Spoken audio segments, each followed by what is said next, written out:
Please please please बढ़ता जा रहा था। पुलिस वैष्णवी को ढूंढने की हर मुमकिन कोशिश कर रही थी, लेकिन उनके हाथ कोई कामयाबी नहीं लग रही थी।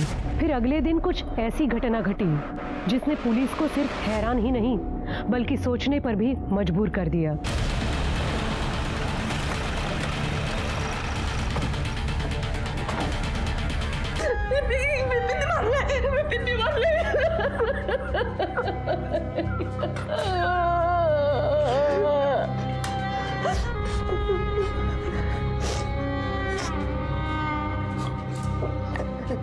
सर, वो विपिन हमारे एरिया में ही रहता है।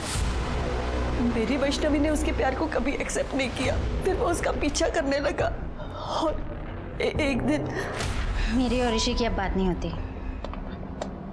देख वैष्णवी, मैं अभी तुझसे बहुत प्यार करता हूँ, एक बार सोच ले। विपिन, मुझे रिश्तों में मिलावट अच्छी नहीं लगती। हम दोस्त हैं और हमेशा रहेंगे। क्या दोस्त दोस्त दोस्त? थक गया हो तेरा दोस्त बनकर। देख वैष्णवी, देख अगर तूने हाँ नहीं कहा ना तो मैं ना अपनी जान दे दूंगा, सच में। छोड़ ये ड्रामे मत कर, छोड़। देख मैं मजाक नहीं कर रहा हूँ, मैं अपनी जान दे रहा हूँ, सच कह रहा हूँ। मैं क्या ड्रामे कर रहा है? लग जाएगा तुझे तो। I can't live without you. I can't live with you. देख वैष्णवी, वैष्णवी, देख मैं तुझे बहुत, मैं तुझसे शादी करना चाहता हूँ। क्या हो गया तुझे? छोड़ मेरी बात क्या कर तू? मैं वैष्णवी से प्यार करता हूँ। तेरा और मेरी बेटी का मेल हो ही नहीं सकता, समझ रहा तू ना? चल निकल, चल चल निकल, निकल। जाता हूँ। तुझे अपनी खूबसूरती पे बहुत नाज है ना, तेरी ऐसी शक्ल दिखाऊंगा ना कि कोई पहचान भी नहीं पाएगा। अरे चल जा, चल जा, चल जा। तो आपने पुलिस में कंप्लेन क्यों नहीं की? उस दिन के बाद उसने उसका पीछा करना बंद कर दिया। हमको लगा वो सुधर गया। यही गलती करते हैं मैडम हम लोग। क्राइम की शुरुआत यहीं से होती है। आपको उसके खिलाफ कंप्लेन करनी चाहिए थी। खैर, कहाँ मिलेगा ये विपिन? वैष्णवी को क्यों मारा? साहब मैं उसे क्यों मारूंगा? मैं तो उसे प्यार करता था। उस पर रेप करने की कोशिश करता और बोला प्यार करता था। साहब उस दिन मैं नशे में था। नशे में था तो कुछ भी करेगा, हैं? देख सीधे सीधे बोल वरना डंडा डाल के उगलवाऊंगा। सर मैं सच बोल रहा हूँ। तू ऐसा नहीं बोलेगा। कर दे, अंदर डालो इसे। सर मेरी बात तो सुनो सर। सर मैंने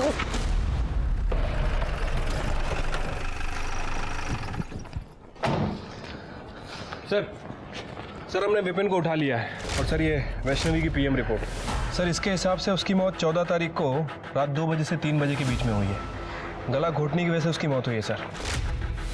और सर रिपोर्ट में ये भी मेंशन है कि उसके साथ लगातार 4-5 दिन से सेक्सुअल एक्टिविटीज़ हो रही थी और बॉडी पे बहुत सारे मार्क्स मिले। मतलब सर उसे टॉर्चर किया जा रहा था। वो फरोशी का बिजनेस करती थी।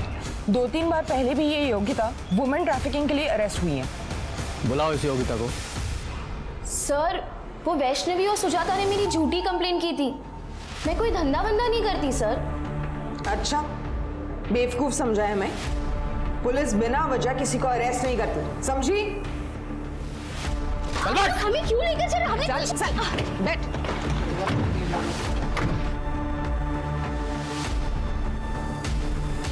सुजाता और वैष्णवी ने तुझे अरेस्ट कराया था। तूने बदला लेने के लिए उस वैष्णवी को बेच डाला, उसे किडनैप करवा दिया और जब वैष्णवी ने वहां से भागने की कोशिश की तो मरवा दिया उसे। सर वो धंधा मैं पहले करती थी, अब मैंने वो सब छोड़ दिया है और वैष्णवी को मैंने नहीं मारा है सर।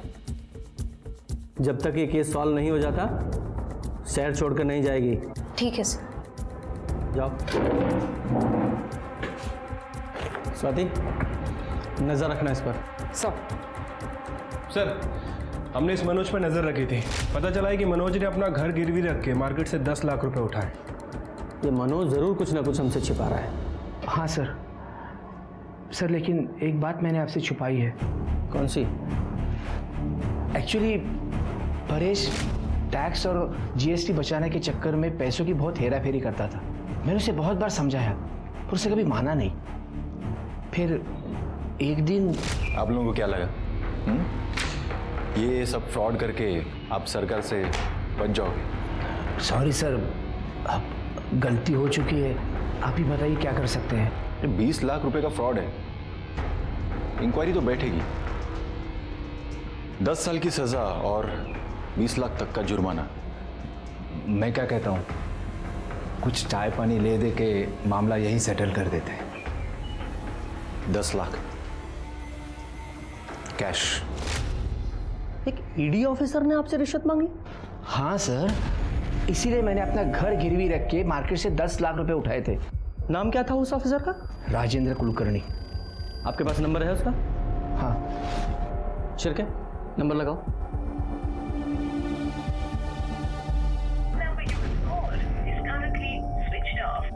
सर इसका फ़ोन बंद आ रहा है।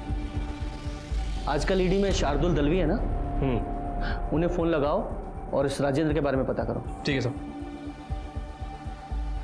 और मनोज जी, आपको पता है ना, रिश्वत देना और लेना दोनों अपराध हैं। मुझे पता है सर, लेकिन मैं बहुत डर गया था। बाबा, मैं मार्केट जाके आती हूँ। हाँ, संभालो जा।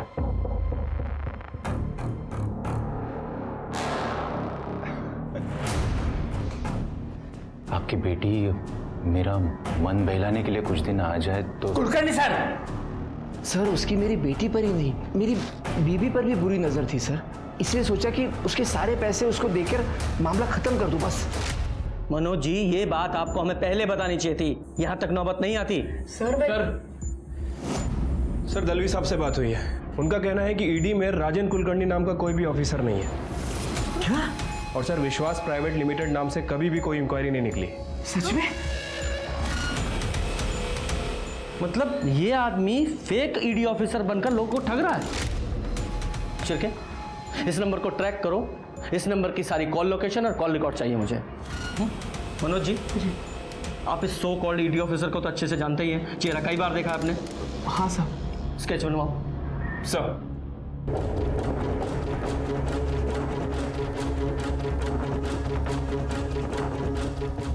सर उस ऑफिसर का फ़ोन अभी तक स्विच ऑफ है सर, और मैंने उसके कॉल रिकॉर्ड चेक किए हैं। उसने सिर्फ और सिर्फ मनोज जी को ही फ़ोन किया था। और एक और बात सर, उसके फ़ोन की लोकेशन कभी कभी योगिता के घर के आसपास की थी। योगिता, ये मनोज जी की नेबर ना? Right sir. सर, इनके ब्रीफिंग से ये स्केच बनाया है। यही है वो राजेंद्र कुलकर्णी।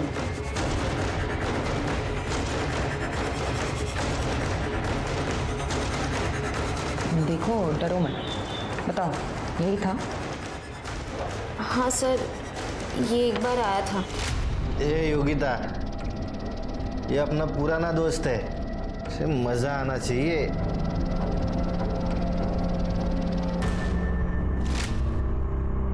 इसने कुछ बताया अपने बारे में? नहीं सर, इसने तो कुछ नहीं बताया, पर इसके साथ जो आदमी आया था मैं उसे जानती हूँ। वो यही शिवा कॉम्प्लेक्स में रहता है। हमें सब पता है तेरे और उस नकली ईडी ऑफिसर के रैकेट के बारे में। अब सीधे सीधे बताएगा या तेरे हलक में से उगलवाऊं? शिरके, सब कुछ बताता हूँ साहब। उसका नाम शेखर नाइक है।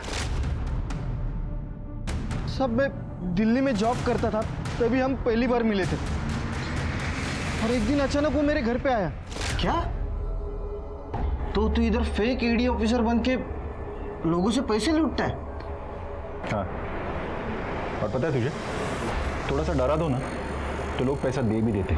दिल्ली की पुलिस है ना, कुत्ते की तरह ढूंढ रही मुझे, पर मैं हूं ना, उनके नाक के नीचे से भाग आया हूं। और फिर तुम दोनों ने यहाँ आकर ठगी करना शुरू कर दिया? नहीं सर, कसम से सर, मैंने ऐसा कुछ नहीं किया सर। बस मेरी इतनी गलती हो गई कि मैंने उसको अपने घर में रहने दिया। सर, ना वो मेरे घर में रहता और ना ही वो ऋषि से मिलता। ऋषि कोलवनकर? हाँ सर। पता नहीं यार, उस योगिता ने मेरी फोटो उस परेश को क्यों दी? जी करता है उसे जान से मार दूं।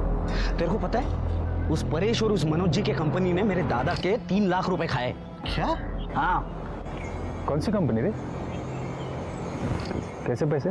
अरे मेरा अक्षय दादा पहले दुबई में हुआ करता था ना, वो वहाँ से पैसे बेचता था इन लोगों को। ये लोग इन्वेस्टमेंट करते थे, कर दिया घपला। और जब वापस मांगने गया तो बोला कुछ नहीं मिलेगा, इनके पास कुछ भी नहीं है। और तभी शेखर के दिमाग में मनोज और परेश को लूटने का प्लान आया और उसने उनके कंपनी में फ्रॉड बताकर उनसे 10 लाख रुपए की मांग की सर। कहाँ है तेरा वो शेखर? सर, वो मुंबई गया हुआ है, कल लौटेगा। खड़े, लेके जाओ इसे। साहब सच में मैंने कुछ नहीं किया साहब, साहब कसम से। शिरके, अगर लोमड़ी का शिकार करना है तो उसे बोटी डालनी पड़ेगी। मनोज जी को फ़ोन लगाओ और उनसे कहो इस शेखर मतलब राजेंद्र का अगर उन्हें फ़ोन आए तो उससे कहें कि पैसे रेडी है। ठीक है सर।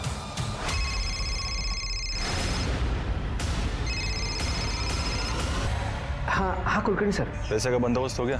हाँ बंदोबस्त हो गया है, आप आ जाइए पैसा लेने के लिए। नहीं, पैसा तुम लेके आओगे। कल शाम 4 बजे बीच रिसोर्ट।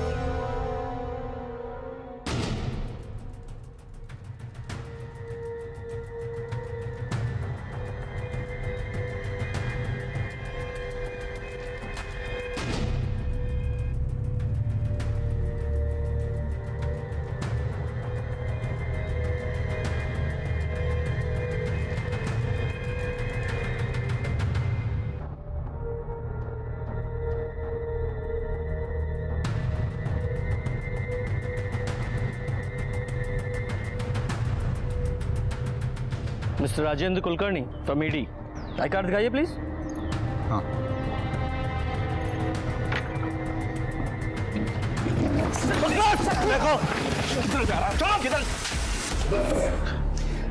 दिल्ली में तुझ पर फ्रॉड के कई केसेस हैं, लेकिन यहाँ पर तुझ पर फ्रॉड के साथ साथ मर्डर और रेप के चार्जेस भी लगेंगे। सर मैंने ना वो परेश को मारा है ना मैंने वैष्णवी का खून किया है। ये तो इतनी आसानी से नहीं कुछ उगलेगा, हमसे मेहनत करवाएगा। तू ही बता दे, तू तो इसके साथ प्लान में शामिल था ना? सर मैं तो किसी भी प्लान में नहीं था सर वो वैष्णवी को मैं जानता भी नहीं है सर वो तो ऋषि के साथ भागने वाली थी सर। भाई मैंने वैष्णवी को मना लिया है। भाई कब है शादी? नहीं ना यार, यही तो प्रॉब्लम है, उसके घर वाले नहीं मान रहे। लेकिन अक्षय दादा ने बोला है कि तुमको भाग के शादी करनी चाहिए और इसके लिए हम लोग परसों भाग रहे हैं। अक्षय दादा हमारे रहने का वगैरह सब बंदोबस्त कर रहा है। ऋषि की तुमसे कब बात हुई थी? सर वो कुछ हाँ 8 तारीख को। और 8 तारीख को ऋषि ने तुमसे कहा था कि वो 10 तारीख को वैष्णवी के साथ भागने वाला है। हाँ सर। वैष्णवी के साथ साथ 10 तारीख को वो परेश भी गायब हुआ था। शिरके, इस अक्षय ने हमसे झूठ बोला है कि ऋषि गोवा गया हुआ है। इस अक्षय पर नजर रखो, क्योंकि उसका झूठ सबूत के साथ उसके सामने रखेंगे।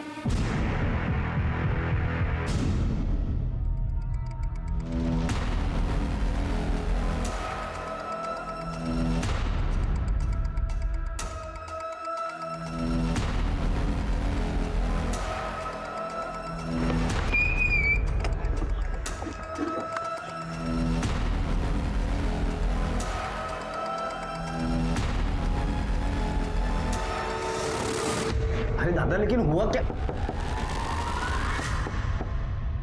कौन देख? हाँ मैं देखता हूँ।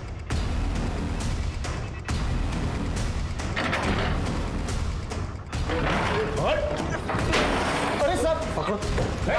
दादा अरे साहब क्यों? तुम दोनों ने मारा है ना वैष्णवी और परेश को? बोल। वैष्णवी को मारा? क्या बोल रहे हो साहब? दादा आपने तो बोला हम लोग दोनों कल मुंबई जा रहे हैं ना, और आपकी उससे बात भी हुई है, वैष्णवी कल यहाँ आ रही है ना दादा। झूठ बोला है तेरे भाई ने तुझसे। 10 तारीख को वैष्णवी तुझसे मिलने के लिए निकली थी, फिर वापस घर नहीं पहुंची और सीधे 14 तारीख को हमें उसकी लाश मिली। 4 दिन तक उसके साथ ब्रूटली रेप किया गया। और पता है किसने किया? किसने? तेरे सगे भाई ने। लगा हो और सच बता। शुरू से गुस्सा आ गया था मुझे, मेरे पैसे डुबाए, मेरा और मेरे भाई का अपमान किया। अब इसको 8 तारीख को फोन आया उस वैष्णवी का, उसने बोला कि फिर अपनाएगी इसे, तब मैंने प्लान बनाया। ऋषि तुम यहाँ से सीधा वर्तक नगर के लिए निकलना। मैं वैष्णवी को उसके घर से पिकअप करता हूँ और वर्तक नगर में छोड़ता हूँ। वहाँ से तुम दोनों मुंबई के लिए निकलना, लेकिन ध्यान से अपना फ़ोन स्विच ऑफ कर लेना दोनों भी, ताकि तुम लोगों तक कोई पहुँच ना पाए।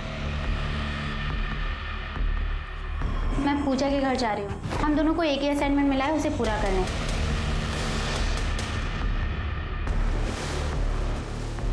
आजा। सुन, अब जब तक मैं ना बोलूँ यहाँ से बाहर नहीं निकलना, ठीक है? बेटे, मैं वैष्णवी को लेके आता हूँ, ठीक है?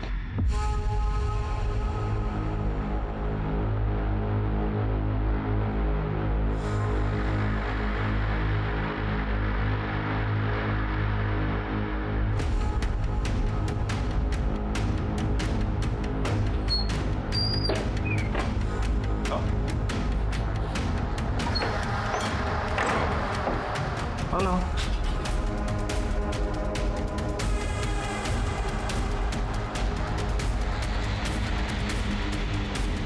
दादा, आप कहाँ लेके आए हैं मुझे?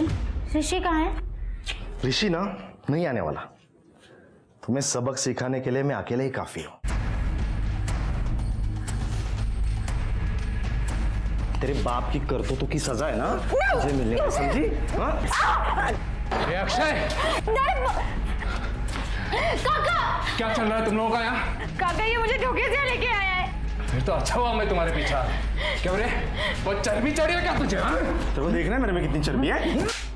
वैष्णवी रेप केस में आईपीसी की धारा 375 और साथ ही साथ वैष्णवी और परेश के मर्डर केस में धारा 302 के तहत फांसी की सजा सुनाई गई। क्रोध अक्सर हमें गलत निर्णय लेने पर मजबूर करता है। क्रोध से अहंकार पैदा होता है और अहंकार हिंसा को बढ़ावा देता है। इसलिए क्रोधित होने से पहले उससे होने वाले परिणामों के बारे में सोचना हमारी जिम्मेदारी है। अब मैं सोनाली कुलकर्णी आपसे विदा लेती हूँ। फिर मिलेंगे एक नए केस के साथ क्राइम पेट्रोल सतर्क जस्टिस रीलोडेड में। तब तक अपना और अपने परिवार का ख्याल रखिए। आप जानते हैं कि हम सब एक मुश्किल दौर से गुजर रहे हैं। कृपया मास्क पहने, सैनिटाइजर का इस्तेमाल करें और सोशल डिस्टेंसिंग ध्यान में रखें। देखते रहिए क्राइम पेट्रोल सतर्क। 10 लाख रुपए में कन्विंस किया है। Thank you Kulkarni sir. पैसों के लिए मैंने अपना ये घर गिरवी रखा है। कुछ दिन और ठहर जाइए, आपका काम हो जाएगा। आप एनफोर्समेंट डिपार्टमेंट के इतने बड़े अफसर हो, कुछ और मोहलत दीजिए ना प्लीज। मैं बात करता हूँ मेरे सीनियर से, और अभी तो बात कीजिए आपके पार्टनर से, परेश जी ना? हाँ, चाह क्यों नहीं ना?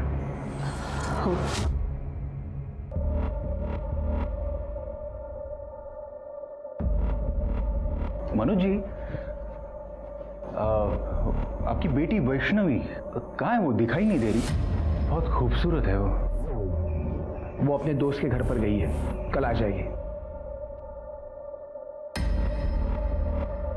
सॉरी टू से मनोज जी, पर आपको बिजनेस करना नहीं आता।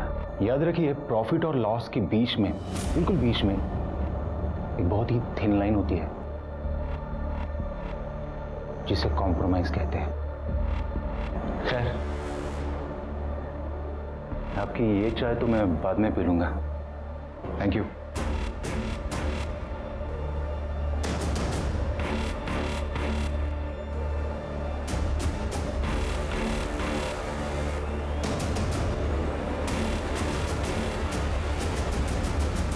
पता नहीं परेश फोन क्यों नहीं उठा रहा है। कल्पना भी नहीं कर सकते। सिंधुदुर्ग के सावंत नगर में वैष्णवी गायकर रहती थी। उसके सपने बड़े और उम्मीदों से भरे थे। आखिर क्या हुआ था उस मासूम लड़की के साथ, जिसके लिए उसे मौत से भी बदतर सजा दी जा रही थी?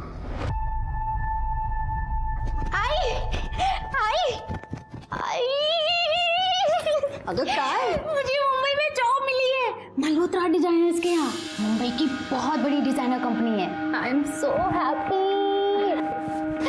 अगर बाबा नहीं मानेंगे। भाई आप मना लेना ना बाबा को, ऐसी अपॉर्चुनिटी बार बार नहीं मिलती है। तू जानती है ना बाबा को। आप रुको, बाबा को आने दो, मैं मनाती हूँ। लगता है बाबा आ गए।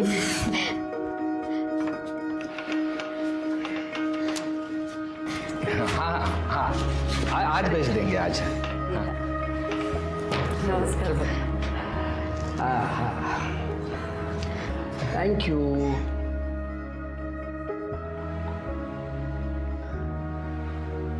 बाबा, मुझे मुंबई में जॉब मिली है, हफ्ते भर में निकलना होगा।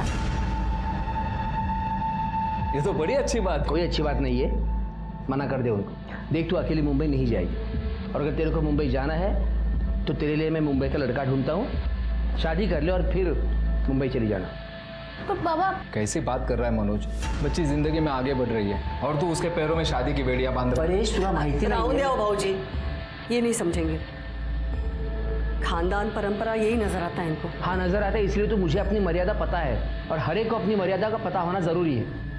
तुझे मुंबई जाना है, शादी कर ले और फिर आराम से मुंबई चली जाना। That's final. बाबा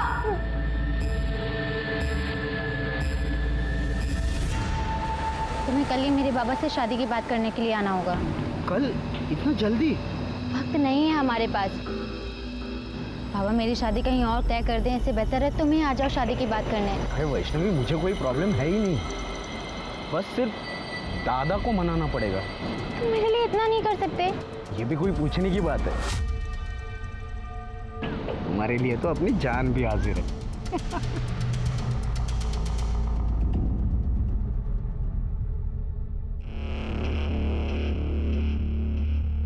वैष्णवी, अरे वाह, इतना सज धज के कहाँ जा रही है? कहीं जा नहीं रही हूँ, ऋषि आ रहा है अपने भाई के साथ घर पे शादी की बात करने के लिए, उसी का वेट कर रही हूँ।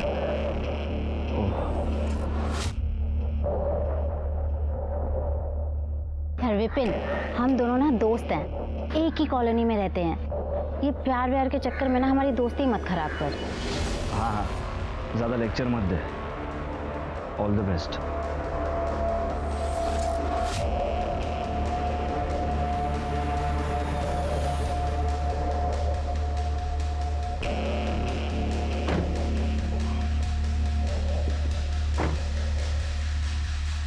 हाय, लेट तो नहीं हुआ हमें? नहीं नहीं नहीं, चलिए अंदर चलिए।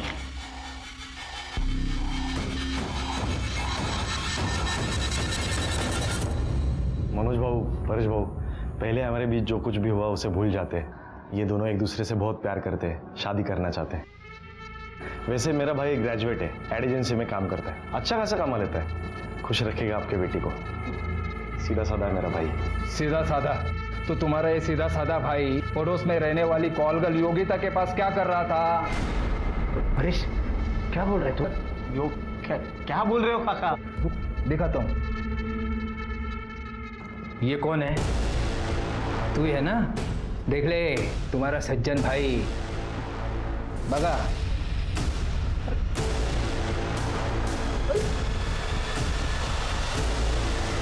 परेश, ये फोटो तुम्हारे पास कैसे आई? अरे योगा योग साला, 4 महीने पहले तुम सब लोग शिरडी गए थे।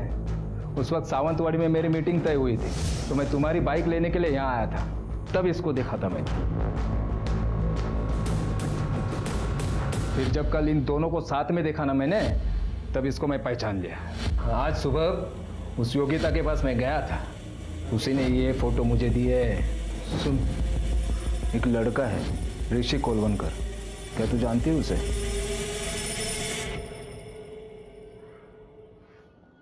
यही ना? ये तो अक्सर आता है मेरे यहाँ, बहुत पसंद है मुझे।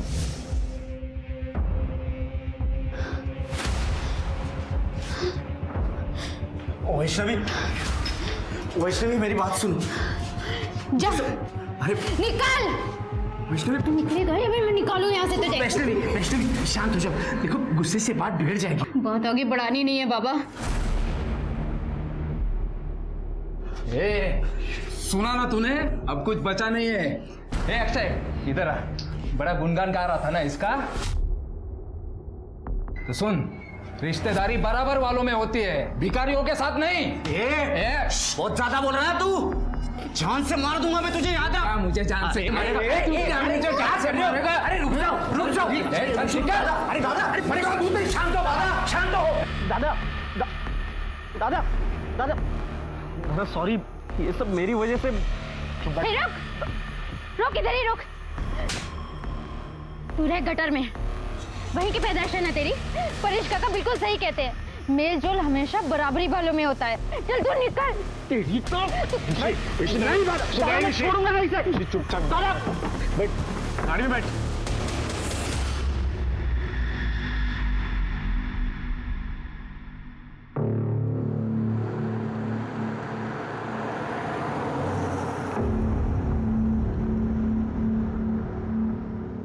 मुझे ना बड़ा मजा मजा आ रहा है तुझे ऐसे देखने में।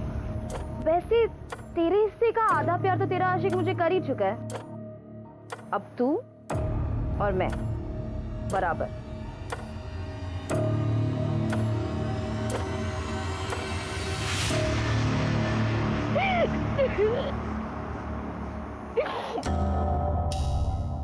I'm so sorry काका, मेरी वजह से आपको इतना सुनना पड़ा। अरे कुछ नहीं, उसकी बातों को तू दिल पे मत ले, वो कुछ नहीं करने वाला।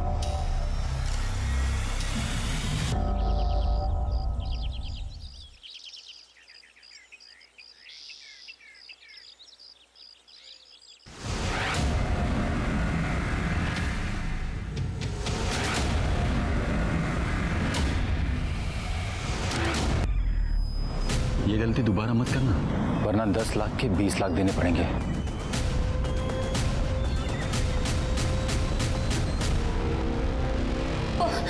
परेश, परेश, परेश उठा ना। क्या क्या परेश का खून हो गया? अरे देवा, कैसे? परेश जी को आप कैसे जानते थे? अरे सर, वो मेरे भाई जैसा था। एक्चुअली हम दोनों की एक छोटी सी कंपनी है। हमारे एरिया के काफ़ी सारे लोग दुबई में रहते हैं। वो वहाँ से पैसे भेजते हैं और हम उन पैसों को इंडियन करेंसी में कन्वर्ट करके उनके घर वालों को देते हैं 2% कमीशन काट कर। हमने सुना है कि आप दोनों पार्टनर्स के बीच में कुछ अनबन चल रही थी। हाँ, छोटे मोटे प्रॉब्लम्स तो होते ही रहते हैं ना पार्टनर्स के बीच में, और उसकी वजह थी सर। एक्चुअली परेश को सट्टा खेलने की आदत थी और इसकी वजह से अकाउंट से काफ़ी सारे पैसे उसने निकाले थे। बस उसकी वजह से बहुत नुकसान सहना पड़ता था। तो इस वजह से तुमने अपने पार्टनर की जान ले ली? सर, मैंने परेश को नहीं मारा, आप विश्वास कीजिए सर। एक मिनट। हाँ पूजा बेटा, वैष्णवी को जल्दी घर भेज देना। हाँ। क्या? लेकिन उसने तो कहा था वो तेरे घर जा रही है। ठीक है, तो आओ थमा एक मिनट।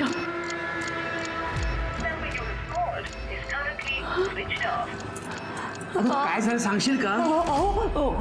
वैष्णवी पूजा के घर में नहीं गई। तू वैष्णवी को फोन लगाओ ना। ओह लाओ ना फोन, उसका फोन स्विच ऑफ आ रहा है।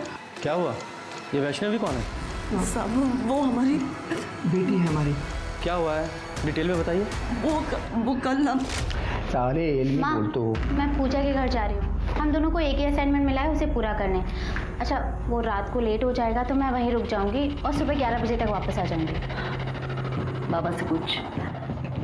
बाबा जाऊँ? ठीक है, अपना स्कूटर लेके जाना। पर वो तो खराब पड़ा है। मैं रिक्शा से चली जाती हूँ, 50 मिनट की दूरी पर ही है उसका घर, मानिक नगर में। ठीक है, संभाल के जाना पर। ठीक है, होगा। सर, अब पूजा कह रही है कि वैष्णवी उसके घर पर गई नहीं। तो वैष्णवी किसी और फ्रेंड के घर पे चली गई होगी। नहीं सर, ये पक्का उसी का काम है। किसका? ऋषिकेश कोलवणकर। वो कौन है?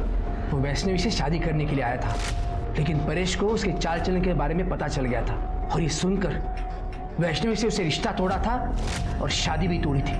तब तो वो चला गया था घर से, लेकिन 2 दिन के बाद